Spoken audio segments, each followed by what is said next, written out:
Let me jump in right here on this. Right. Yeah. Greetings.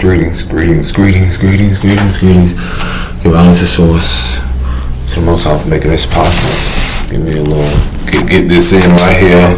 This brief conversation.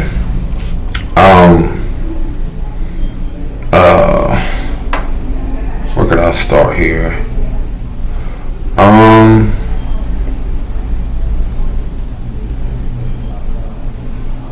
It's the process looks different for everyone. The process looks, your experience, your healing, all of that looks different. We shouldn't ever compare and contrast, these things about how that journey should look. Okay, so let me dive into this right quick. I'll just put my background up here for a minute, because I want to remind y'all this. Let's give honor to the source, to the creator, for making all this possible. Ancestors known and unknown. Ashe. I've said before in previous videos, like, this shit don't come with a manual. In a way it does, but it do. I came across a video where the sister was saying how, like, people are looking to you as the blueprint. You know how much, I almost got emotional saying that, because it's like,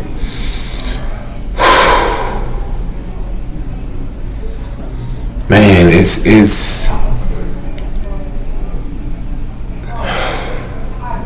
I did not expect it. You know the responsibility in that shit?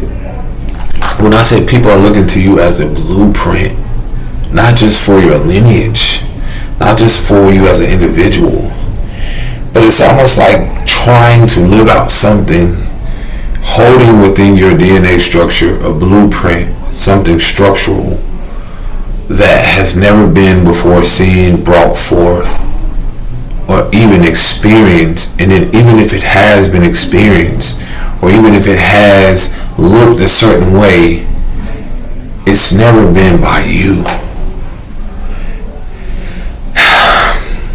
For instance, when you see some of my artistry here, it takes so much courage to channel, transmute, and create something from a place that is only familiar to you.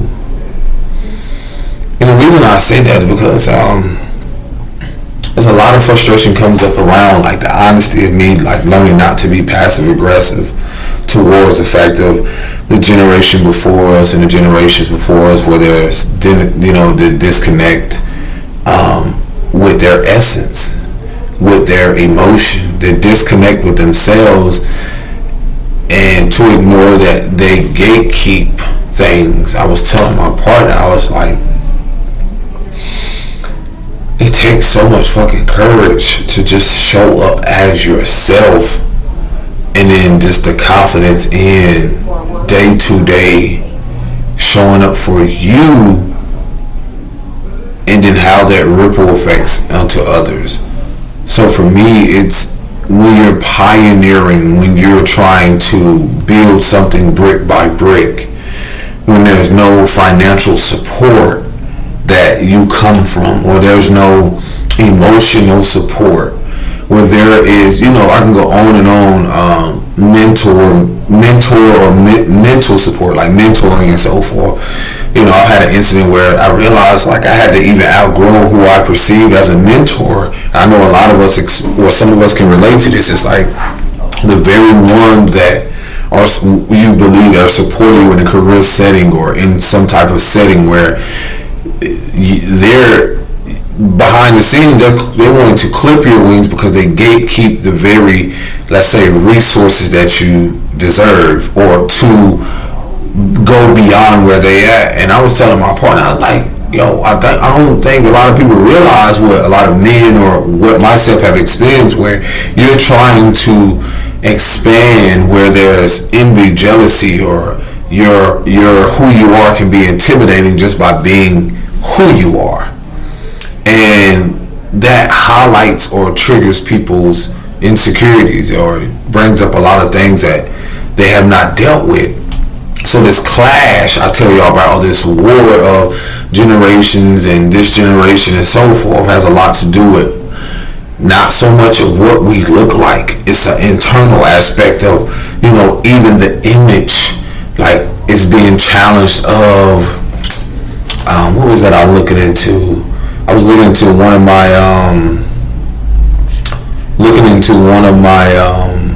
astrology, what was it at? Something about my first house in Lilith. And now, what I'm reading here again, if you're not familiar with this, that's fine, but I was looking into one of my first house and it was talking about how, where was it at? Someone with the Lilith in first house, like, just how naturally y'all can come off with something. Displacement forms of the body, personality. It may symbolize your public perception or persona. You may come off as sexual during or alluring, and self-assurance may be seen as captivating or very intimidating. And the reason I'm expressing this to y'all, because this is just something I was looking into and I gradually came into. Not an obsessive thing, it's more so like learning more about what resonates with me. And it just expresses a lot about who I am, or just my genetic makeup, or even just the energy around that. And it was something here very significant, where it says Black Moon Lilith represents a dark embodiment of the divine power, fierce, raw, and primal. It's a side of ourselves that refuses to be tamed, fight for our rights and our own desires. So a lot of this, when you hear me talk about divine masculine, divine feminine, or distorted masculinity, distorted femininity, that distortion leads to that empowering. Whether a woman or man have felt like they've been disempowered or silenced when they were young. So that leads into, your light, you being your light in your darkness, or you're finding out your darkest parts of yourself to embody this archetype of energies, or feminine, whether feminine or masculine. The beauty of this is that I was also reading here where it says some may deny or repress these urges associated with them, with shames, the stigma, and disgrace. Where I'm getting at, because I have to go on a little bit, where I'm getting at is this. It's like when you're pioneering something and or seeing what came before you, and again, when it says shame, like even how the world portrays me as a darker man, this is surface, but also having to reflect my internal world. How do I feel about me? What do I carry generationally, or intergenerationally, or ancestrally? And also, what am I ignoring? Why am I carrying someone else's shame about how I approach, how I stand in this world? How do I show up? Is that intimidating for certain people? Yes. That's the polarity of things. Does that mean I need to dim myself? Absolutely not. Again, the next one, the stigma. Stigma is, again, the stigma around even men expressing their emotions and in a setting, learning to feel safe with myself again, to be able to go get therapy, or to be able to create videos and contents as such. The stigma around even, so many other things like men expressing their emotions, feeling safe again, also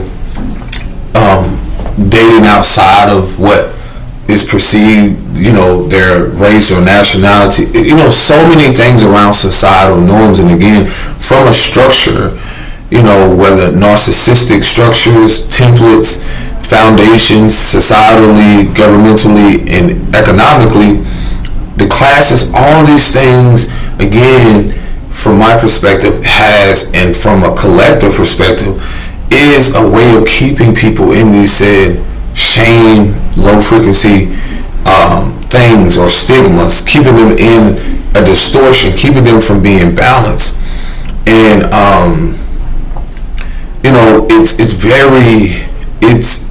it can be fucking challenging if you allow it, when you're trying to navigate a world where you're not looking for acceptance or approval.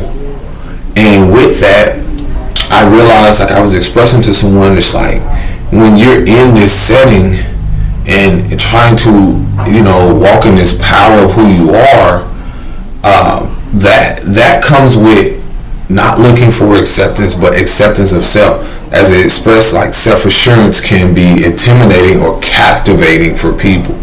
So either way, I still have to walk in that divine authority, or that confidence, that integrity, knowing that, again, the ones who are probably intimidated the most, if from my perspective, is generations before, who cannot relate for them being in a place where they are embodied self-assurance, or self-empowerment, self-respect, self-love, self-care.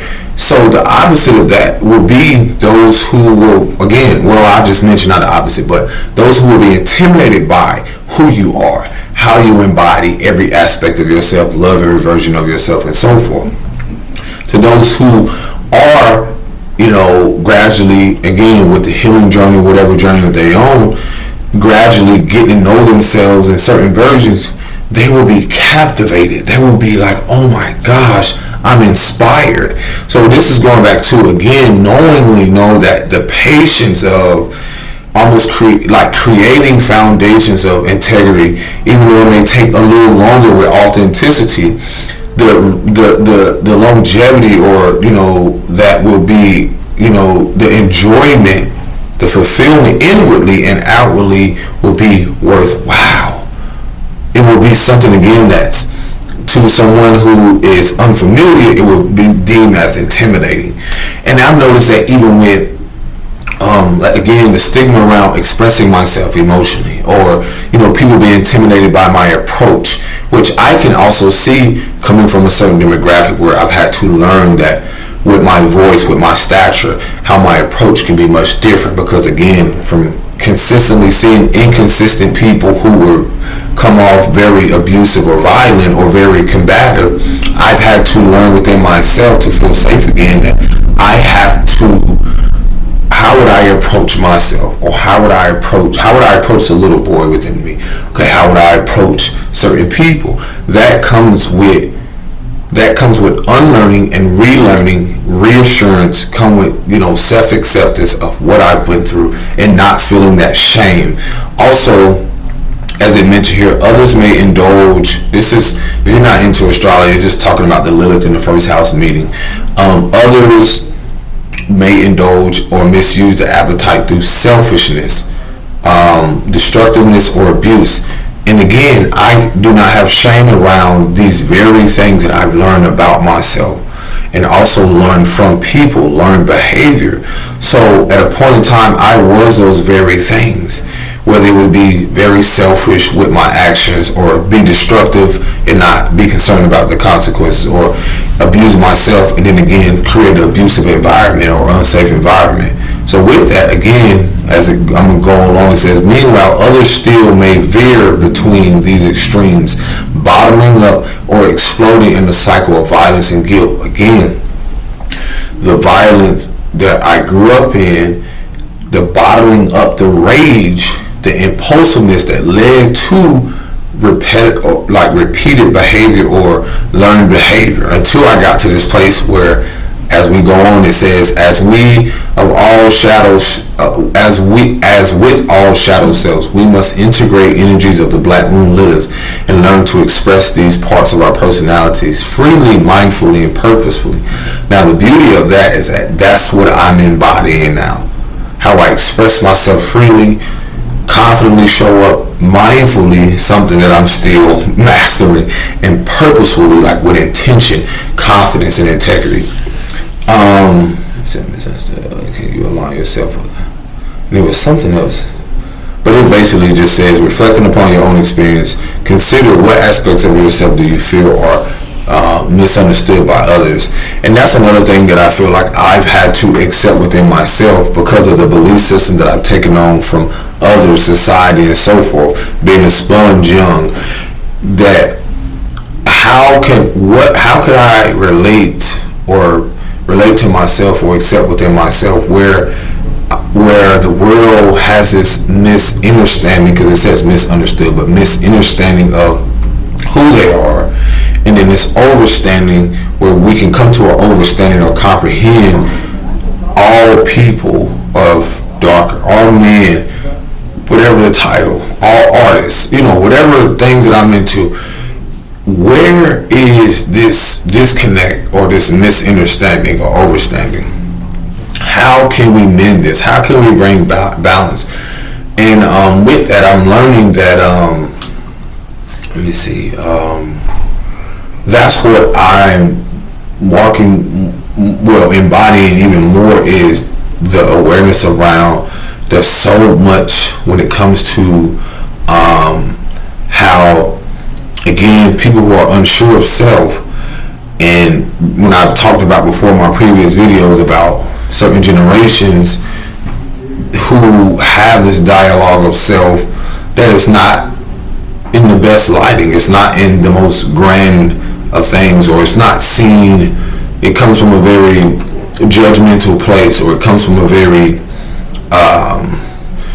unsure place, and it's hidden behind the material things, it's hidden behind the money, it's hidden behind a lot of things like that.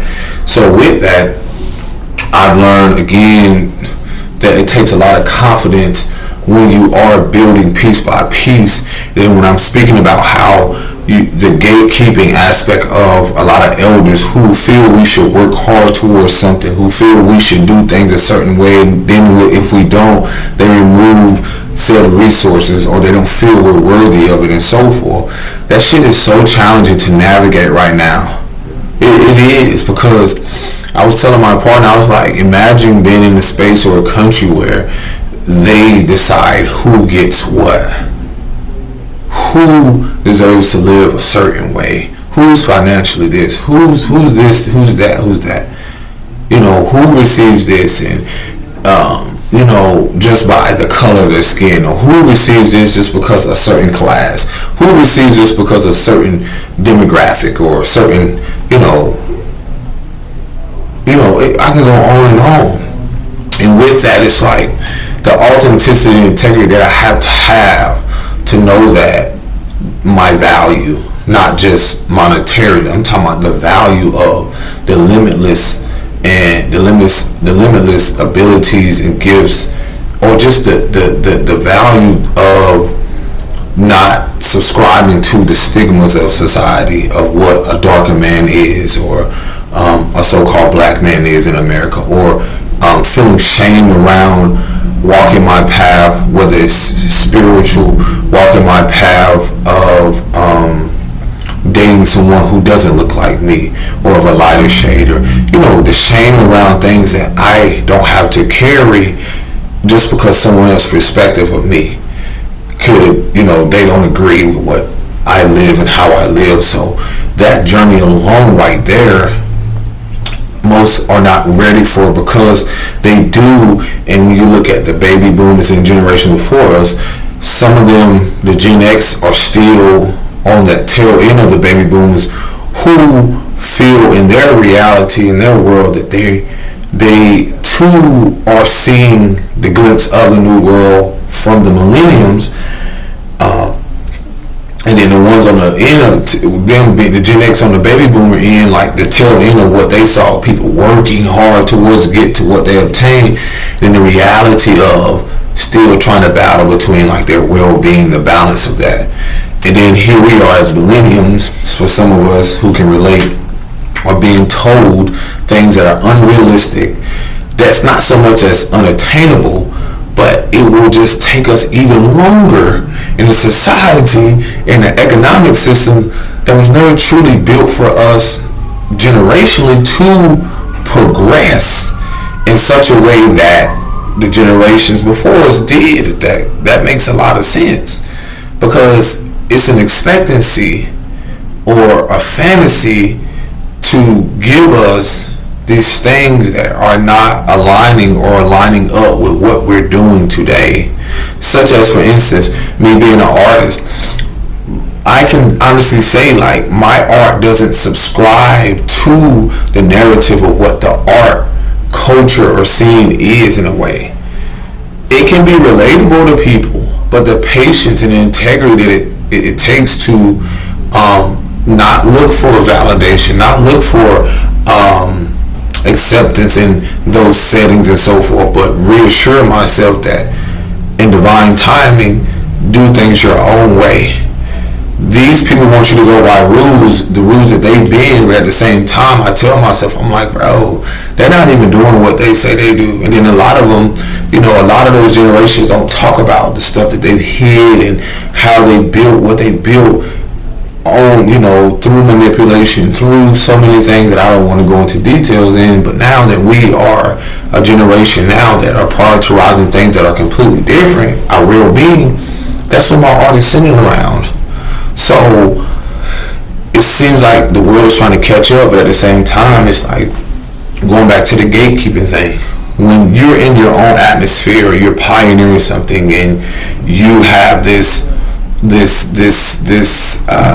again, it can seem very intimidating to a certain atmosphere of people or audience who do not relate to your world, or who do not, if it's a certain art, a certain person, and they don't feel like it's worthy of that. Again, that comes with investing emotionally, mentally, financially, and then some of these structures are built just off of that, just the greed, just the building off that, which is collapsing because the monetary system in itself, as I've said before, is relatable to the currency aspect. Is the feminine principle, which is supposed to be distributed to all, for all to prosper. So again, my art reflects that. It reflects my own individual aspect of my individuality, but also a collective message of mental health, of what's going on. Artist has a way, or visionary has a way of expressing themselves in a way to where all can relate. So again, on the tail end of, it's like, again, the first shall be last and the last shall be first. We're talking about the fact of generations that we don't want to realize, like, there's a lot of gatekeeping or things gate kept away from us, to where there's almost a secret competition, or things that are kept away because of envy, jealousy, or the fear of people outgrowing them. And we come from generations like that we want to ignore that, because when you're dealing with a lot of elders who had a lot of parents who had a lot of fear around abandonment issues, they don't want to see their kids outgrow them. So a lot of that gatekeeping starts at home, meaning that they what is it called? It's some type of abuse, financial abuse, and so many things that I can go into depth about, where people are, things are kept away from them to really evolve or even expand or grow out of said environments. So a lot of that, again, karma has been accumulated, only to where it's the faith you truly have to know that everything is divinely orchestrated.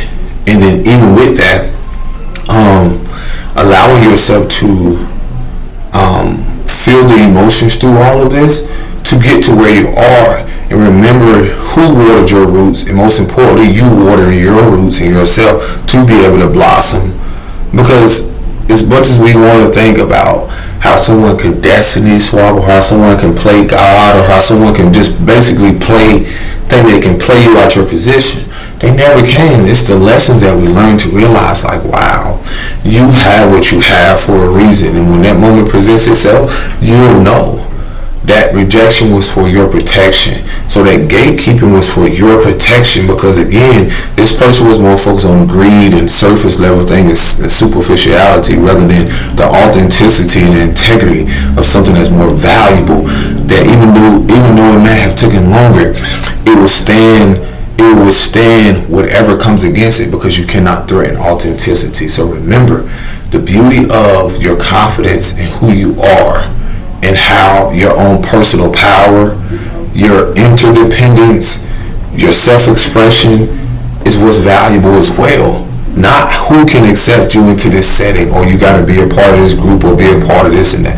No, you are valuable and always been valuable. You are loved, you are lovable, and remember that. Rejection is for your protection. And now, as we navigate this transition in a new order of things, a new world order of things, we are a bridge from generation to generation. So again, reflect and see what has happened. I've had to have a lot of grace and compassion to see why people act the way they do, to know and learn from them, because it's learned behavior. And what do I learn from it? Not to be like them. So I relearn and unlearn to, again, do things more in a greater and expansive light, in a more grander thing. So I gotta go. Peace and blessings. Shalom.